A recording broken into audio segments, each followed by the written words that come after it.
Meanwhile, controversy in overdrive. A new Cadillac ad is revving up the critics. Take a look. Why do we work so hard? For what?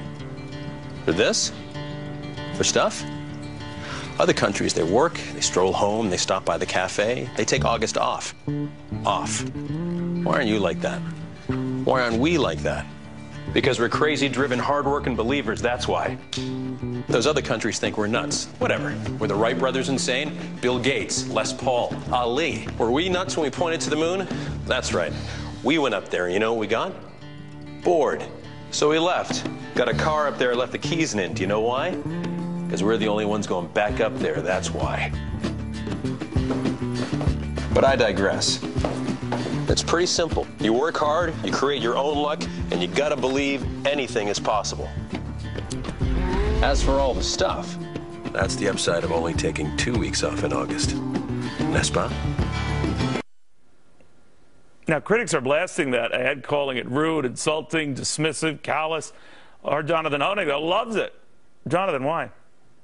Neil, it's terrific. It's tremendous. I mean, here's an advertisement that actually celebrates Americanism, and it celebrates America's essential sense of life, productivity, individualism, self-sufficiency, profit-seeking, and yes, enjoyment of the material world. Those are considered very déclassé these days, very down. So here's a wonderful ad that actually celebrates America. You know, Neil, America was the only country, the first country that actually invented the phrase "to make money." This ad celebrates it, and it's wonderful to see, albeit from Cadillac. It's a great ad. All right. Now, the thing I kind of enjoyed is how he barely pays attention to his kids. He's so focused on what he's doing. Touché. But I do wonder if it just feeds this narrative, this view of the 1% that they're just conceited and dismissive, and they don't care.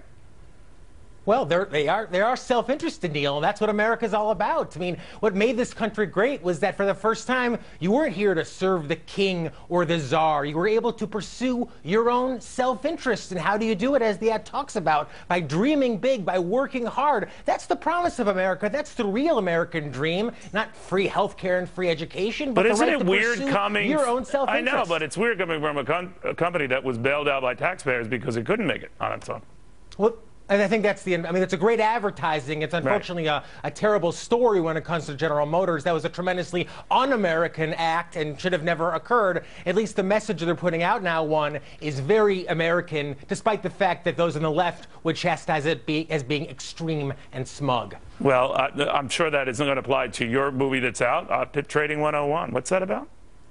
Thanks, Neil. Yeah, well, back in 1996, I was a very young trader on the floor of the Chicago Mercantile Exchange, trying to survive what was a tremendously unusual world. You know, back there was 10,000 traders. There's only about 150 left now. So PitTrading101.com is my new documentary film that basically takes you back and puts you in the shoes of a young trader just trying to learn what many people call the most unusual work environment ever. To put it mildly, I look forward to it, and you are the embodiment of capitalism, young man.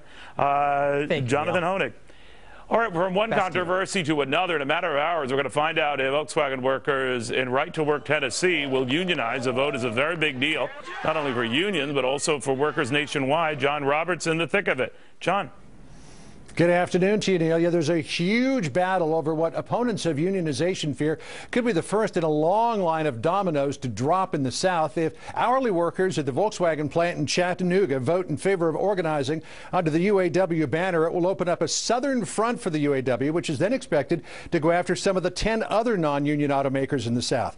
Outside groups and some Republican lawmakers have been warning about possible consequences of unionization at VW, claiming it could turn Chattanooga into another Detroit.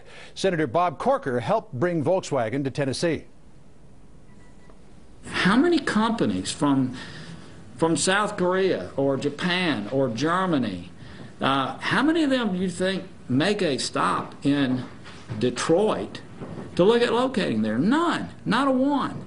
And it's because of the culture that the UAW has largely contributed to. Corker upped the ante in the fight, claiming that he has been assured that, quote, should the workers vote against the UAW, Volkswagen will announce in the coming weeks that it will manufacture its new midsize SUV here in Chattanooga. Now, here's the crux of this whole thing. Volkswagen actually invited the UAW in. Under pressure from the powerful IG Metall union in Germany, VW wants to create a so-called Works Council where employees have a say in how the plant is run. Under U.S. law, hourly workers have to be part of a union in order to join that council. Now, opponents of all of this say this is more about the survival of the UAW than it is what's good for the workers, pointing out that UAW President Bob King has said that his union faces a bleak future unless it can organize all of those foreign-owned plants in the South. And Neil, we'll learn the results of the vote tonight at 10 o'clock. Amazing. We'll be watching. All right. Thank you, John Roberts, very much. Thanks. All right. A politician, an insurance guy are drowning. Who do you save? All right. I'm going to tell you something that'll make it an easy choice. The insurance guy.